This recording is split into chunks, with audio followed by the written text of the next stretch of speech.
Welcome to Newsmax TV. I'm Kathleen Walter. With us now is former New York Governor George Pataki. In office from 1995 to 2006, he led the Empire State through the September 11th terrorist attacks. And Governor Pataki, thanks for joining us today. Thank you, Kathleen. 3 dead, more than 140 hurt in yesterday's attack in Boston, and the first mass casualty bombing on U.S. soil since September 11th.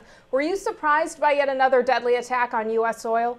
Well, sure. I think we were all surprised. We knew that the risk was there. We knew that those who want to, for whatever reasons, we don't know the reasons at this point, just engage in acts of terror are still out there. But it's always a surprise. You just pray it's not going to happen, but we need a government that's very active, proactive, and working to make sure they do everything they can that it doesn't happen. So it's surprising, it's shocking, but it's something we understand in the 21st century we have to live with a concern about.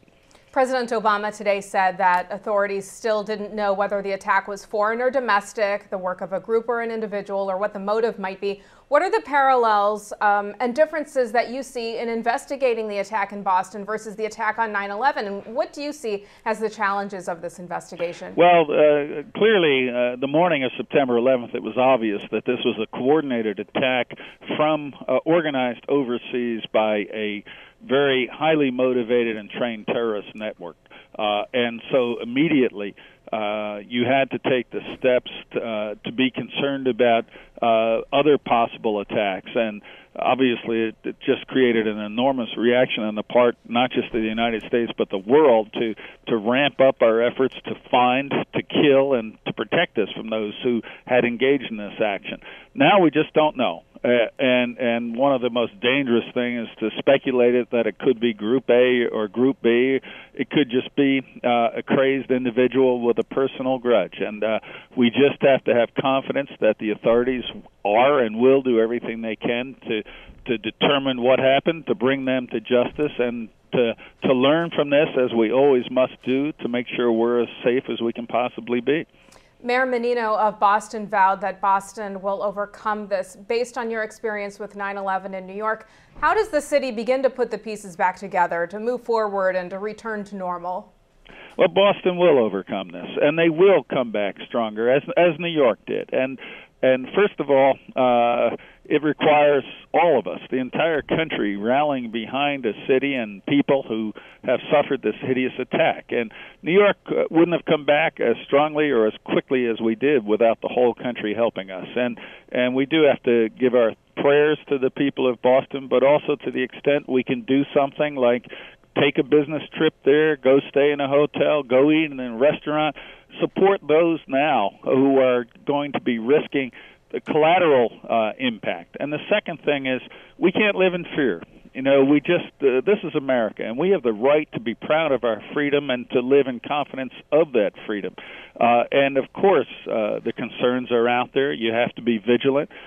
We put in place a program called See Something, Say Something. And if you think back, the terrorist who wanted to detonate a van in Times Square in New York was caught not by the police but turned in by an observant civilian who said this person is not acting correctly. So vigilance, awareness.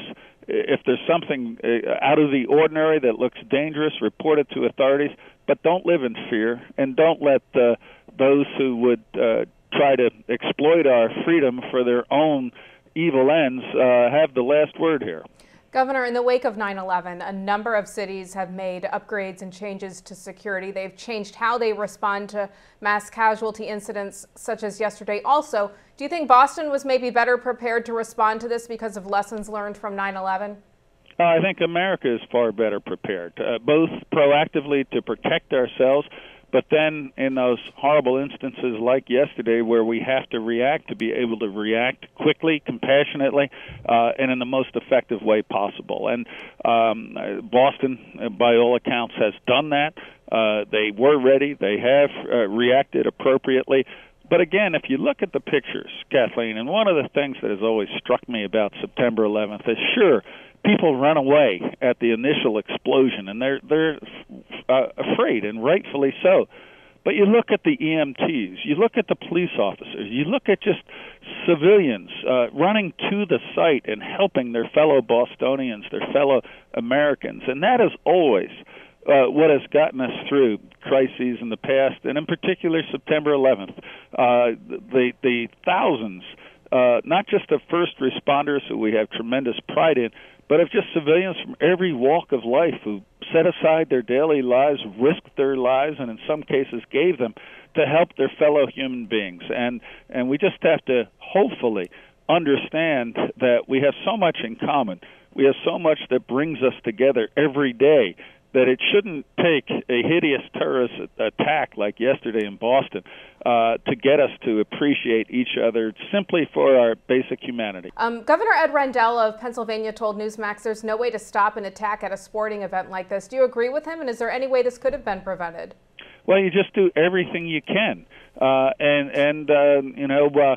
Commissioner Kelly in New York City said, the police have prevented 16 specific terrorist potential attacks that they were able to foil. But as is well known, you can foil 99, but if one happens, we still face the consequences of a tragedy such as in Boston. I'd never say it's impossible. We just have to continue to be vigilant, try to achieve the proper balance so that people can go about their lives without being unduly restricted or in some way restrained. But on the other hand, understand that in the 21st century, there is this global reality of terror that we have to be proactive in trying to prevent. Governor, last question for you. The blasts have put the world's cities on high alert. New York City deployed 1,000 cops to top landmarks. LaGuardia Terminal today was evacuated over a suspicious package. How are New Yorkers reacting to the Boston attacks? They're first of all, we're saddened, and of course, feeling a tremendous sense of loss and pain for the people of Boston, for those who were killed and their families, for those who are injured, and for the people of Boston. But at the same time, you see the streets, you see Times Square, you see where I work in Rockefeller Center, and people are out enjoying a very late spring and appreciating the greatness of our city, the greatness of our country, and that's as it should be. Governor George Pataki, thanks so much for being with us today. Thank you, Kathleen. And thank you for watching Newsmax TV.